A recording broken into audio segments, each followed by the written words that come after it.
What is going on, YouTube family? Welcome back to my channel. I want to say thank you to all my subscribers, my family, my friends, those who subscribe to my channel, who watch my videos. And even if you haven't subscribed yet, I want to say thank you if you even viewed any of the videos that I put out. So today, I want to wish you all a happy Thursday. Today, we're starting something new on my channel, and it's going to be my Throwback Thursday series. So going forward, every Thursday, I'm going to put out 3 to 5 films from every year, starting from the year I was born.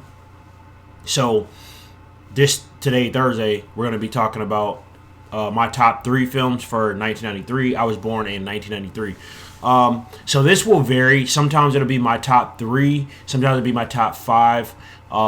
Usually if it's top 3, we'll have a couple honorable mentions. And most likely when top 5, we'll have like 1 or 2 honorable mentions as well. So it honestly just depends. So we're starting today with 1993, the year I was born. I was born in May 1993. This was a hard year for me to pull 5 films. So this video, there's only going to be 3. So with all that being said, we're going to start with some honorable mentions. But let's get into it, you guys.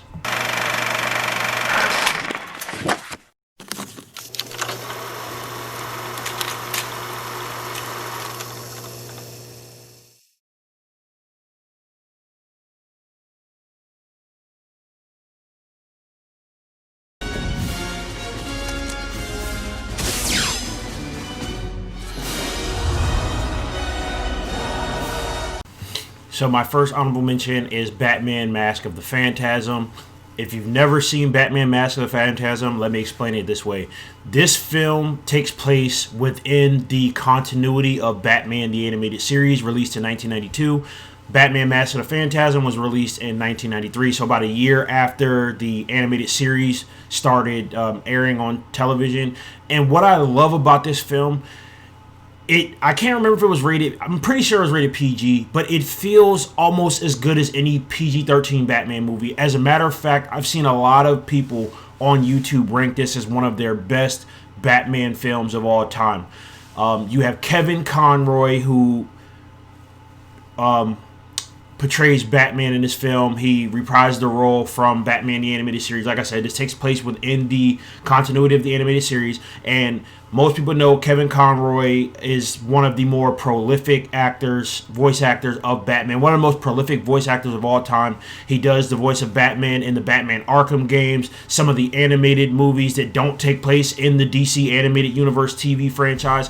But this film is awesome. You have Mark Hamill, most known for playing Luke Skywalker in the Star Wars films, as the Joker, one of my favorite Jokers of all time. Also, alongside Kevin Conroy, one of the greatest voice actors of all time, portraying the Joker. This is one of his best performances, in my personal opinion. Then you have, throw into that, you have the Phantasm, which basically the Phantasm is a new vigilante in Gotham that's killing Gotham's elite, like some of the big crime bosses and things. And Batman is getting framed for doing some of these crimes because the Phantasm kind of looks like Batman a little bit. So ultimately, this is a really good time. If you've never seen this film, don't look at this and say, oh, this is a cartoon, it can't be any good. This is one of the best Batman films of all time. I think it's better than Batman vs. Superman. That's just my opinion. I think it's better than some of the other live-action Batman films. If you've never seen this film, give it a check. Check it out. This is this list is in no order, but this is one of my honorable mentions, Batman Mask of the Phantasm.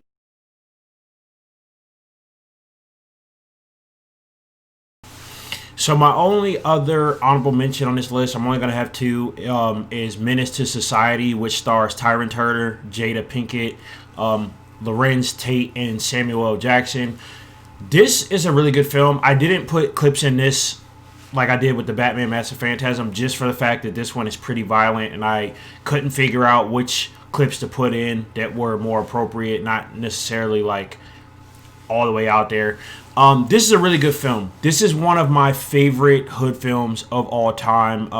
When I think hood films, I think of Friday, I think of Boys in the Hood, I think of South Central, I think of this film.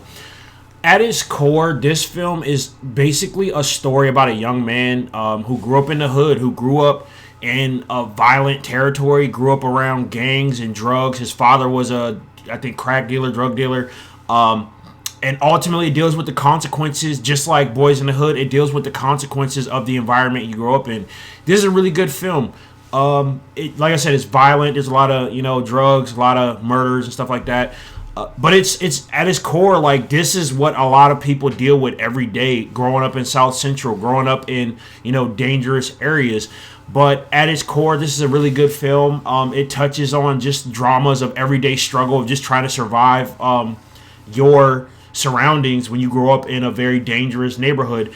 If you've never seen this film, I would suggest you check it out. I think ultimately it's a good story because this is like real life things that happen every day. It's not always about what I want to say. It's not always about necessarily good and evil, which, yes, that's prevalent in a lot of things we deal with every day in our society, but a lot of times it shows what happens when you're not born into the ideal situation. But it's a really good film. If you've never seen it, you should check it out. I could say a lot about this film. I don't condone murder or anything like that, but I really do like this film. I wouldn't suggest for kids to watch it. It's definitely for people like older, but this is a really good film. To me, it's up there with like Boys in the Hood and some of those other films kind of similar to it.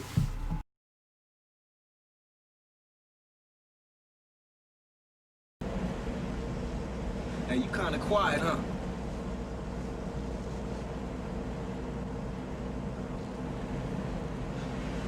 Guess so. I ain't got nothing to say. So number 3 on my list is a romantic drama and I guess a little bit of comedy film, and it is titled Poetic Justice. It stars Janet Jackson as Justice. It stars the late great Tupac as Lucky, and it stars Regina King as well. She's in the film, and it's directed by the late great John Singleton. John Singleton has put out some of my favorite, well, I won't say my favorite, but some really good films I enjoy. This film, Too Fast, Too Furious, and he also did Baby Boy starring Tyrese and Taraji P. Henson. So he's a director I really enjoy. I like a lot of his films, and with this one, Janet Jackson stars as a character named Justice, and what happens is that early in the film, like the first scene of the film, her boyfriend gets murdered for an argument, like at a movie theater, like a drive-in movie theater or something, literally right in front of her. Like his brains and everything end up on her. So she goes into a depression. She kind of secludes herself. She's already lost her mother prior to the events of this film. So she's just depressed. And then ultimately, her friend Aisha, who is played by Regina King, they go on a road trip with Aisha's boyfriend and Lucky, who is a postman. He works for the postal service, and played by Tupac. And they go on a road trip to Oakland. And ultimately, like I said, it's a really good film. With this one of my favorite things is the casting of Tupac Shakur and Janet Jackson. It seems like it was meant to be. Like the chemistry is just on point. I've heard rumors behind the scenes that Janet Jackson couldn't stand Tupac, or I don't know if that's true or not, but you cannot tell when you watch this film. The dynamic, they eventually fall in love, they fall out, they fall back in love. This is a really good film, and one of the things that I feel is that Tupac does not get enough credit for his acting chops. Tupac appeared in some really good films. This one, Juice, Above the Rim. Tupac had some acting chops. He went to Juilliard, which is one of the best acting schools in America. So if you've never seen Poetic Justice, I would say check this film out. If you're looking for a good 1990s romantic drama type of movie, this is a really good movie. If I were going to rank it on my scale, or review it on my channel, I would say it's really good. I had a really good time with this film. Tupac is awesome. Janet Jackson is awesome. Check this film out if you've never seen it.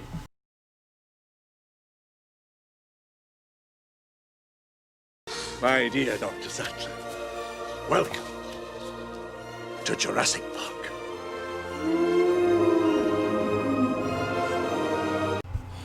So coming in at number 2 on my list is going to be Jurassic Park, the original Jurassic Park.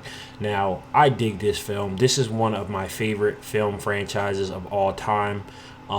probably top 10 for me, maybe even top 5. Maybe I do a video of that one day, ranking my top 10 movie franchises of all time. But I really enjoy this film. This is one of the first film franchises that, like, this was Star Wars for me. I didn't grow up in the 70s and 80s when the Star Wars films were really, really popular. I grew up in the 90s when Jurassic Park was really popular, and I love this film. I'm not going to get into too much spoiler territory because I plan to cover this film franchise probably towards the end of the year or next year, closer to the time of Jurassic World Dominion, which is going to be the third film in the Jurassic World franchise. I really do like this film. I love that it takes us to the fictional island of Isla Nublar, which I don't remember if it's in Costa Rica or like the South America somewhere. I think it's somewhere around there. They say it. I don't remember exactly, but I love the film. I love the cinematography. I love those really nice shots of the dinosaurs in the water and the mountains and so many things around. It's really awesome. You have Samuel Jackson in this film, Sam Neill, a lot of good actors, a lot of good casting choices in this film. And I ultimately, like I said, I'm not going to spoil it, but what happens is, like, because of some business corruption, the dinosaurs go on the loose, and some kind of way, our protagonists in this film have to escape Jurassic Park. It's a really good film. It's action. I remember as a kid, I was scared of this film a little bit because there was horror, there was dinosaurs eating people, and, that kind of stuff. But it's a really good time. You can watch this with your kids, with your family. It's awesome, and it's worthy of the number 2 slot on my list.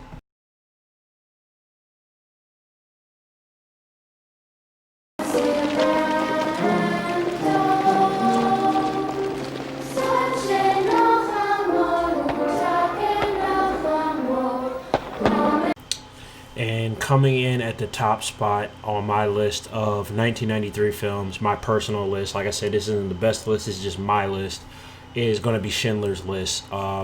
This is one of the saddest movies I've ever seen in my life, and I've seen some sad movies.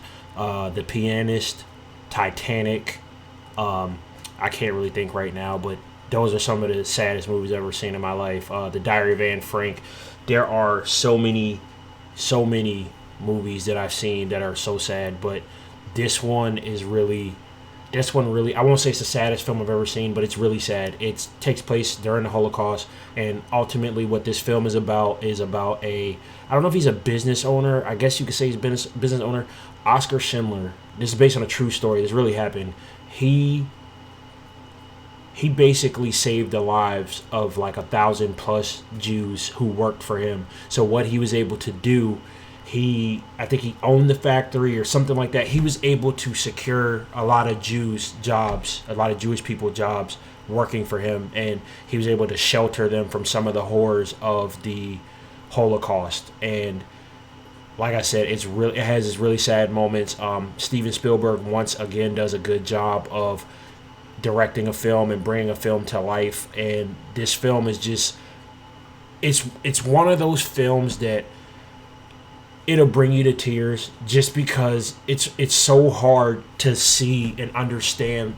If you don't have a first-hand account, if you haven't read the stories, read the books or anything like that, it's so hard to understand how something like this was able to happen to an entire group of people, and the whole world basically turn their backs on them, seeing all the racism, seeing all the things that the Jewish people face, losing their businesses, losing their lives, being taken out of their homes, being sent off to concentration camps to be exterminated. This film is it's one of those films, if you've never really known much about the Holocaust, it'll really open your eyes to what really happened during World War II. In terms of the cinematography and the acting and everything that goes on, this is an awesome film, but this is a really sad film. This is one that I'm not going to sit here and say I never want to watch this film again, but it's one of those films that make me sick when I watch it, to see how these people, and this is one of the more tame Holocaust films I've ever seen. I've seen some that were just out there, like straight out there, like violence galore. This film has violence and blood and all of that. I would say this isn't a film for kids. This is a film probably for adults. But if you want to know more about the Holocaust, like me, I like to read the Holocaust books. Like right now, I'm reading a book called The Boy Who Followed His Father into Auschwitz, another true story, another true account about a family during the Holocaust. I like to educate myself on this. So to watch these films is not because I enjoy, seeing what happens. It's I want to know. I want to educate myself. I've been to the Holocaust Museum. I just like to educate myself on this type of thing, and hopefully I can be a part of making sure nothing like this ever happens to anybody.